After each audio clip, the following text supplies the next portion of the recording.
Al filo de la intriga. La historia jamás contada del verdadero Drácula.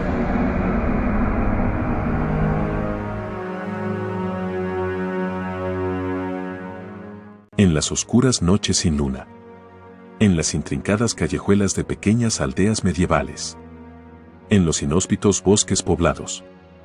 En la acostumbrada violencia del folclore europeo, justo allí, habitan los vampiros.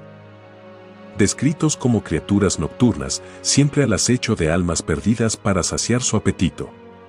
Estos seres se muestran ante el mundo como invencibles asesinos, con la capacidad de cometer monstruosas atrocidades.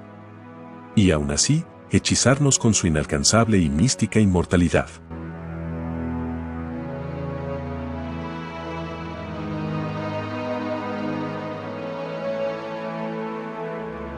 Al menos, eso nos hizo creer Bram Stoker, cuando describió las extravagantes costumbres del misterioso conde, que habitaba aquel aterrador castillo en Transilvania. En su versión, del que luego se convertiría en el más famoso de los vampiros, el escritor irlandés nos muestra a Drácula como un fascinante personaje, que con el tiempo, ganó adeptos por todos los rincones del mundo, a pesar de su personalidad cruel, su particular gusto por la sangre y su odio desmedido hacia la raza humana, o la mayor parte de ella.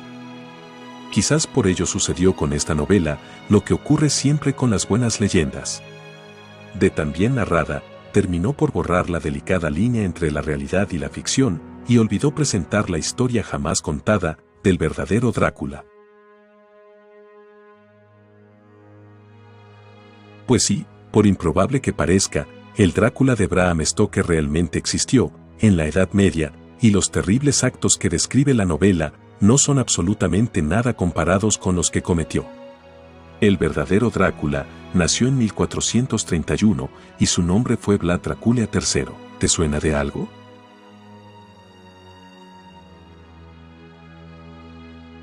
El auténtico conde Drácula fue Vlad III, conocido como Vlad el Empalador o Vlad Tepes en rumano. Se trata de un sádico y sanguinario personaje histórico, tan real como verdadera. Quedó inmortalizado en la imaginación colectiva como el inolvidable conde del terror. Drácula ha permanecido vivo, de generación en generación, y todo debido a la literatura y la cinematografía, quienes han extendido la leyenda, dejando a todos confusos y sin dar a conocer la verdadera historia tras la ficción.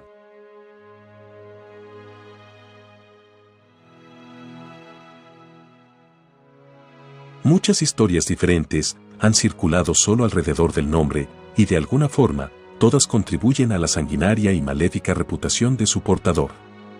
Algunos aseguran que el sobrenombre de Drácula no fue sino una confusión, debido a que su padre, Vlad II Drácul, quien sería voivoda o príncipe de Walaquia, o Valaquia, una de las 3 regiones en que se dividía la Rumanía de entonces, formó parte de la Orden del Dragón, lo que significa Drac en húngaro.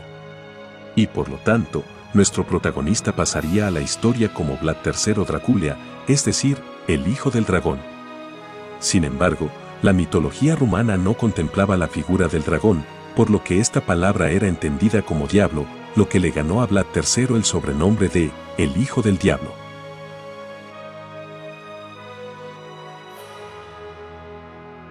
Y como si su nombre hubiera marcado su destino, son muchos los hechos violentos por los que este personaje se conoce en las historias alemanas, húngaras y rumanas. Sus crueles y sanguinarias acciones hicieron que fuera recordado como Vlad Tepes o Vlad el Empalador. Su reputación la debe a que prefería castigar a sus enemigos usando el método del empalamiento. Los ensartaba en estacas, casi siempre por el ano, y esperaba a que el cuerpo bajara por su propio peso, causando en sus víctimas una muerte lenta y dolorosa. Lo cierto es que, según algunos de sus biógrafos, no tenía este método únicamente como un modo de violencia, sino como una peculiar característica personal. Llegó a decirse que en una ocasión empaló a 2 monjes para acelerar su viaje al cielo. Y en otra oportunidad, castigó de la misma manera a un burro, únicamente porque comenzó a rebuznar luego de que murieran sus amos. Muchos rumores circularon a partir de su preferencia por este tipo de tortura. y algunos grabados, hasta llegaron a representarlo mientras disfrutaba de exuberantes banquetes, rodeado de víctimas empaladas y agonizantes, en cuya sangre se afirma que mojaba su pan. De ahí que el folclore local, y después Bram Stoker con su novela, alimentaran la leyenda de que solía alimentarse de sangre.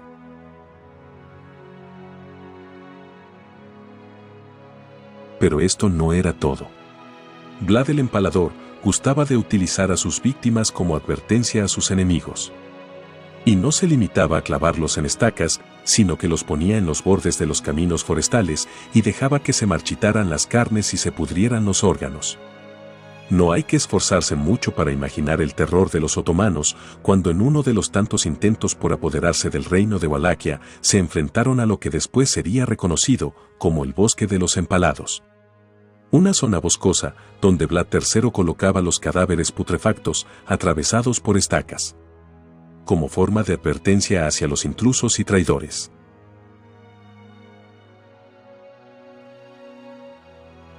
Otro episodio de su biografía cuenta que cuando se enteró de uno de los tantos intentos de anexión del Imperio Otomano, se molestó tanto que invitó a los representantes a su corte con el pretexto de iniciar negociaciones políticas. A su llegada, los otomanos se negaron a quitarse el turbante con el pretexto de respetar sus creencias, y molesto, Vlad Tepes les clavó los turbantes a la cabeza, diciéndoles que de esa manera estarían respetando su religión, causándoles una muerte inmediata.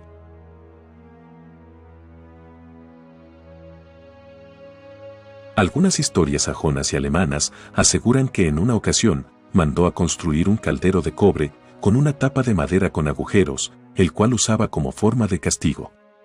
Solía colocar a personas en su interior, introducir sus cabezas por el agujero, atarlos, rellenar la enorme vasija con agua y ponerlos al fuego para que hirvieran y murieran cocinados luego de largas horas de sufrimiento. Pero no era solo con sus adversarios a los que empalaba, hervía, desentrañaba y desmembraba o torturaba para infundir temor, sino que utilizaba estos métodos para imponer respeto entre sus propios súbditos, de quienes esperaba fidelidad y respeto. Las mujeres que entre la población de Valaquia no llegaban vírgenes al matrimonio o cometían adulterio eran obligadas a comerse a sus propios hijos, que muchas veces eran asados vivos en frente de sus madres, obligadas a un comportamiento caníbal por el solo hecho de faltar a la religión cristiana. A los tenderos o vendedores deshonestos y a los ladrones se les ensartaba y cocía por la mitad unos con otros, provocando un dolor insoportable y que se mezclaran la sangre y las heces de los desobedientes. Si bien fue criticado y reconocido por la crueldad de sus métodos y las inauditas torturas que ingeniaba, muchos lo alabaron como un gran diplomático, capaz de mantener el orden público y mantener a raya a los delincuentes de la época. A tal punto lo consiguió, que los rumores afirman que colocó una copa de oro muy valiosa en una de las fuentes de la ciudad, para que los viajeros pudieran beber, y nunca nadie se atrevió a robarla o dañarla, porque era por todo sabido, que no tendría compasión con los indisciplinados.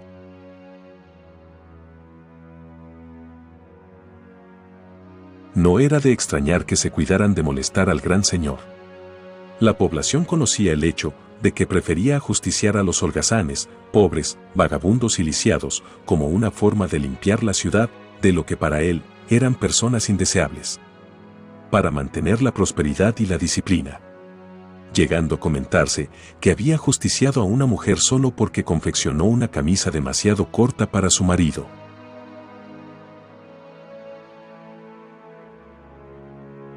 Tales habladurías pudieron ser el fruto de la rica tradición oral y folclórica de los pueblos alemanes y eslavos. Pero en todo caso, dejan claro que ni siquiera las más inocentes criaturas escapaban de su ira.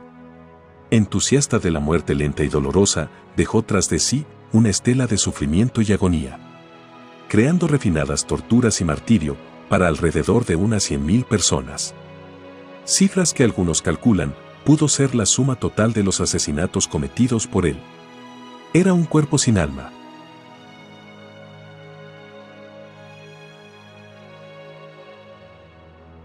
Además, se cuenta que para aterrorizar a los turcos que invadieron su reino en 1462, expuso los cadáveres de presos desollados y descompuestos frente a las tropas del sultán Mehmed II. Asimismo, su cruel y retorcida imaginación lo llevó también a disfrazar a decenas de sifilíticos y leprosos con trajes turcos. Y los envió al campamento otomano para que extendieran la plaga entre el ejército enemigo de Mehmed II. Vlad les dijo a cada uno de los infectados que por cada uno de los turcos que muriese, ellos recibirían una recompensa. Aunque para demostrar su éxito, estaban obligados a regresar con el turbante del soldado otomano fallecido.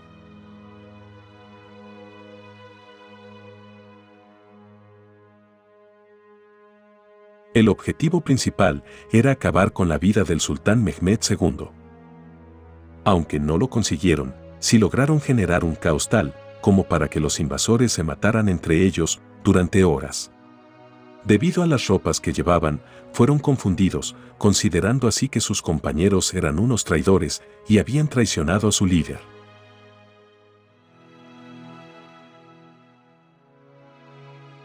Cuenta la leyenda que mientras estuvo encarcelado, por decisión de un antiguo aliado que lo traicionó, solicitaba a los guardias que le trajeran a su celda pequeñas aves y ratones que martirizaba y desentrañaba únicamente para su entretenimiento personal. Hasta a su propio hermano se enfrentó y asesinó, en una campaña de desgaste que efectuó durante las noches, todo por defender sus derechos sobre el territorio. En todo caso, todas estas acciones le valieron ser considerado en la actualidad como uno de los héroes nacionales en Rumanía, donde se considera, al igual que en Bulgaria, que todas sus acciones contribuyeron a la defensa del cristianismo y a evitar que se expandiera el Islam por esas tierras.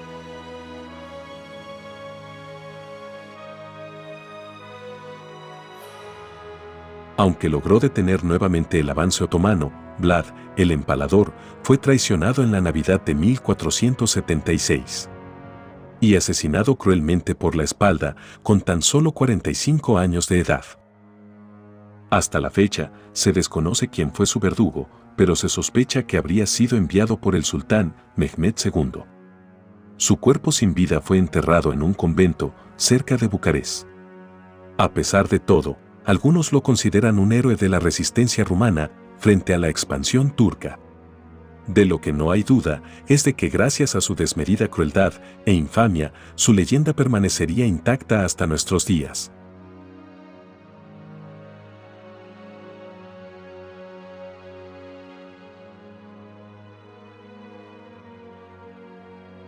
Ciertas o no, las anécdotas que aparecen ligadas a esta figura histórica le han valido la reputación que luego exhibiera Bram Stoker en su novela. La de un alma despiadada y sombría, alimentada por la sangre de sus víctimas. Con un gusto extravagante por hacer sufrir y eliminar a las criaturas más débiles. Y con un sentido tan particular de la justicia, que daba miedo a sus amigos y enemigos. Quizás no haga falta entonces buscar a los vampiros en las calles oscuras o los caminos sombríos o entre árboles tupidos. Lo cierto es que, esas temibles y sangrientas criaturas que se alimentan de nuestras entrañas, siempre han estado entre nosotros.